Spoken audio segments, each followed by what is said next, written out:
Yo, welcome to my Summer Lair. I'm your host, Sammy Younan, and today I am at the interior design show. I'm taking a break from Pacific Junction Hotel Bar where I typically record, and I am talking on the phone to Martin Leblanc, who recently just delivered a talk at the interior design show. His talk was called Designing Spaces and Generating Lasting Experiences: How the Designer's Role Has Evolved. So there's a lot there, and we're going to focus on his work in the hospitality industry with a couple of hotels, which is kind of neat since I like going to hotels and taking a nap. Beaming from Pacific Junction Hotel to Earth. I was at the Raptors game yesterday, and I got to see some of Sid Lee's work. Yeah, yeah, Uh, it's hard to miss. it's hard to miss, yeah. So for people who don't know what we're talking about, what is Sid Lee, and what is your role at Sid Lee? Sid Lee is a creative agency, so the what we do is we help our clients deliver experience and reach their customers through creative solution, whether it's in digital, brand design, and architecture. And your role is kind of more on the architecture side. That's correct. Exactly. I founded the architectural practice of Sid Lee Architecture in 2009. I run it with my partner Jean, Mm-hmm. and yeah, we've been doing design and architecture since 2009. So in your interior design show talk, you used the word relevant. You used it a number of times. What does that mean to you to be relevant, and how is that kind of different than being, say, popular? Yeah. Well, I mean, I think there's in this quest for having, let's say, memorable space, we sometimes forget about relevancy. I think, and as designers, we need to make sure. Anyway, that's how I see my role. We need to make sure that the principle of design are applied to space, and relevance, is applied when you define your circulation in the process on how you design the furniture or the position of the window or the framing. So if you have if you want to frame something, or if you want to make your coffee shop being, closer to, where it's accessible to public. I think I use this word to signify that in this experience-driven world, relevancy is really about making sense, doing something that matters, that will carry on more than just the Photoshop that you're going to get from a space. Mm-hmm. The way you're using relevance, is that also kind of springing from the fact that you come from an architecture background? Like a building is going to be around for a while, depending on how long it stays up. You know what I mean? And it's not the case for an advertising campaign or even a website. Mm-hmm. So yes, but relevance is also a good way to bring a story, a narrative to any given project that resonates. So if we want to, create something that means something, or that, that you're going to talk. I mean, and Sydney was based on a very simple idea, right? It was based on the fact that advertising as we know it doesn't work. It was based on the fact that people telling you about a product or space or an event or whatever carry much more power, you know, than any kind of advertising you're going to have. So that's why very early on we worked on experience, because we understand that the power of mouth, of your friends telling you about something, is way stronger than any other campaign that you can do. So my point is, being meaningful to do a campaign, a digital experience, or whatever, is about having a good narrative, understanding when you go see a show. If you prepare yourself mentally before, if you get the some kind of treatment, so to leave away your common issues, and try to relax and then focus on the performance you're going to see, you're going to appreciate way more, and then you're going to talk about it. So relevance is about giving meanings and eventually a narrative to whatever design problems that or issues that you need to solve doesn't only apply to space. And I think that really enriches at the end the user experience because you anticipate what's coming.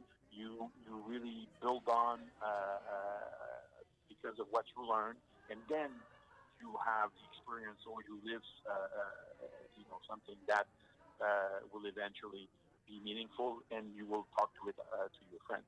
So it's always a build up, right? It's really about creating a way to touch people and having those people be happy. The truth is the same about retail, right? If you can engage people early on and create a narrative that they would be so happy and proud of buying this or being in that place.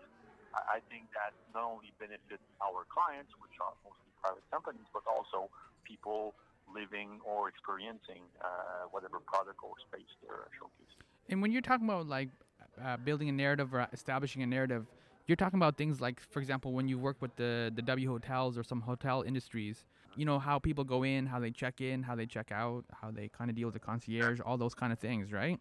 Exactly that. So the approach you have, I mean, for example, one of the we did the Fairmont Queen Elizabeth here in Montreal, and the idea there is a very simple gesture because it was an old hotel with tradition, one big entrance, and once you're in the hotel, it's a little bit like let's say New York in Toronto. Um, a simple thing we changed is to provide more access from the sidewalk. So we opened up wall. We populated the street by access to restaurants, cafe, a bar, secondary access. So we basically democratized the way you access the building. That way, it actually changed your check-in experience. Instead of being this isolated, place, then you feel that you're part of a global, in this case, business community, and that's generate emotion. That's what drives experience. Same thing could be said about W. So we have to define, talk about the culture of W. We talk about their brand DNA through space, and that's how or why we need a narrative. That's why we need a point of view about something. So for the W, for example, in Montreal, we did the wall suite, where we wanted this place to be flexible, offer a unique point of view on the city, but also generate some moments with your friends. So the room in itself can be transformed quite easily into a shop, a retail shop, or can be transformed into event space and so forth. So this idea of having a room which is actually close to some of the moments you want to have with your friends or customers or user, and that can adapt to it, making architecture transformative, is part of this DNA that we want, that W, it's not us, that W wants to showcase. And is that narrative and those memorable experiences, you're talking about the customer point of view, but do they also extend to the staff as well?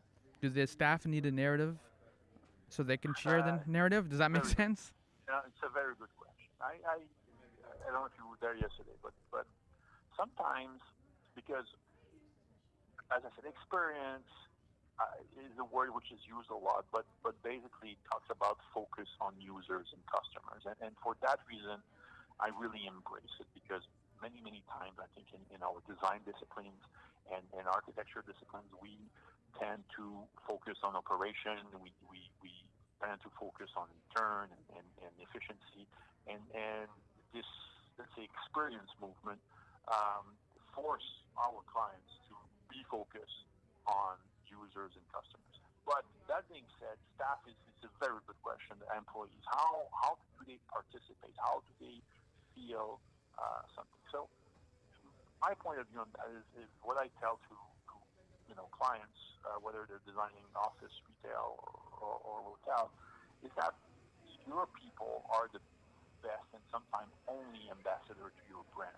even if you're designing an office and there's actually no client that goes into that office, if you design this office for and you have your staff which are happy about their place, where they can understand what this company is about just by the way it's designed. So if you transmit value of your company through your space, you're gonna have great ambassadors. And even if there's no clients in your space, those people, if they feel happy in their workplace, if they feel appreciated, responsible, if they see opportunity, they're gonna talk about your brand. They're gonna talk about your companies to their friend, and that's very powerful. So same thing could be said about an hotel. So a lot of times, let's say the areas for employees is we take the worst place into the hotel and we give it to the employees because we think we fit a room or a meeting space because the ceilings were too low, it was too noisy, and there was no window. So hey, that would be a perfect employee room. That's the worst thing you can do because employees will feel neglected. They will feel they're not part of the success of your company. If anything, put them in one of the greatest places in your building, so they feel that they're appreciated and that they're feel rewarded for being working with your company today. So it's really a shift in the mentality, and space can play a lot into making your employees or your staff becoming great ambassador of your brand and feel energized by working in your space. You mentioned like the example with the hotel where you open up the door, you moved the doors, you made it more connected to the street, you made it more accessible. How are you balancing data versus expectations? Because the hotel sometimes they may not want to do these renovations, they may not want to do those things, but the data is saying that this is a good way to do it. So how are you, when you're working with clients, how are you balancing data and expectations? That's always the big question is the fact that we say we're data informed and no, and we're not here. We don't want to open something which has got an amazing design, the worldwide recognition, but then the year after it closed because the metrics are not there. So we take, data is what you do with it. We as Sid Lee, we have access to a lot of data that informs us about customer behaviors, that look about their current trends and spending money, how it evolved. It's ethnography really.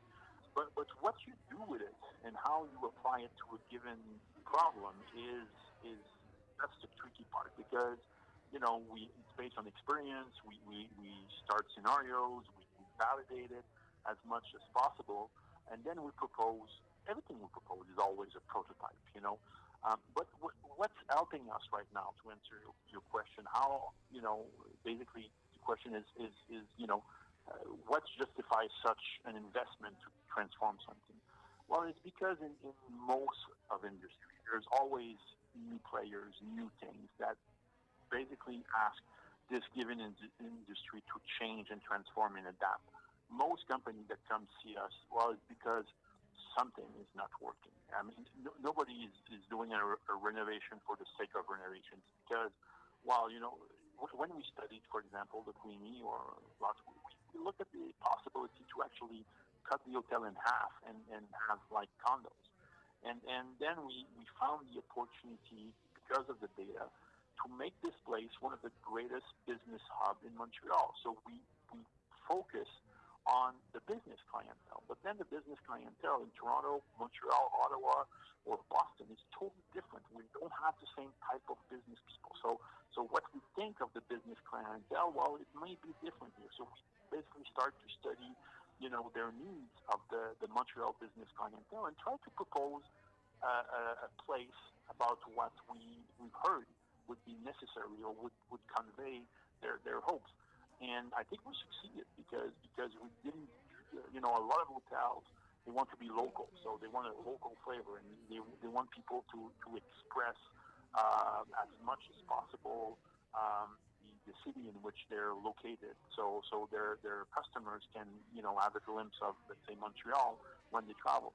The Queenie, we tried to do that. We actually wanted to do an international hotel. We wanted Montrealers to go into the hotel and travel basically by by the design, by the way we do things. They can experience something. So we found out that the best way to attract local people was actually not doing a local hotel, but trying to elevate the field plate so they can learn something and come back again.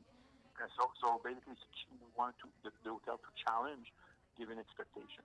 But all of this thinking came from research. We didn't come up the first day and say, hey, let's do that this way. We basically look at the data. We ask people in other fields, not only architecture. We looked at put committee together and basically started dreaming about this hotel a few months or even a year before we actually started building. And I think right now we're quite happy with the success. And same can be said with the W. And we're opening the Four Seasons soon here in Montreal. So all of this, they have their own identity. They have their own opportunities. Most of it is data driven. We look at customers and how we can tap into what's possible and try to provide spaces that So last question, you mentioned that the Four Seasons will be opening up soon. What is next? What is something you're looking forward to? Is that what you're looking forward to, or is there something even like outside of your own work? Like, is there certain trends or design trends or architectural trends that you're seeing that you think are going to be really exciting? I think I mentioned it yesterday. We're working on C40. I think I could say for a long time, sustainable design became like this thing. Wow, we have to use sustainable material. Now, I think we really have, as designer, we really have a role to elevate, the thinking of our clients, to elevate the playing field, to create actually places that will generate more wellness for our users. It's super important to build our city differently. So we have new generation to come. So I think for me that the next old trend is wellness. It's well-being, and what defines well-being in environment, in everything we do. It's not only about making sure the material here is made from renewable bamboo. That's not enough. That's cool. But we need to really think this whole sustainable ecosystem in the building environment further. And it should be applied to design. It should be applied to the programs we're developing. It should be applied to everything we touch. That's great. But thank you for taking the time during the interior design show to come and do your talk and to share some of these ideas and stuff like that. So I think you're onto something with this whole wellness thing, and I hope that it does take off, because this is a really big shift in our approach and our attitude. Yeah. Well, thank you very much for your listening and the very good question you had. I really appreciate it. Thank you so much. Thank you. Bonjour. Or au revoir, right? That was Martin Leblanc. I spoke to him on the phone at the Interior Design Show here in Toronto. My name is Sammy Younan. You can follow me at My Pal Sammy. That's for Instagram, Facebook, and Twitter. My Pal Sammy. Thank you for listening.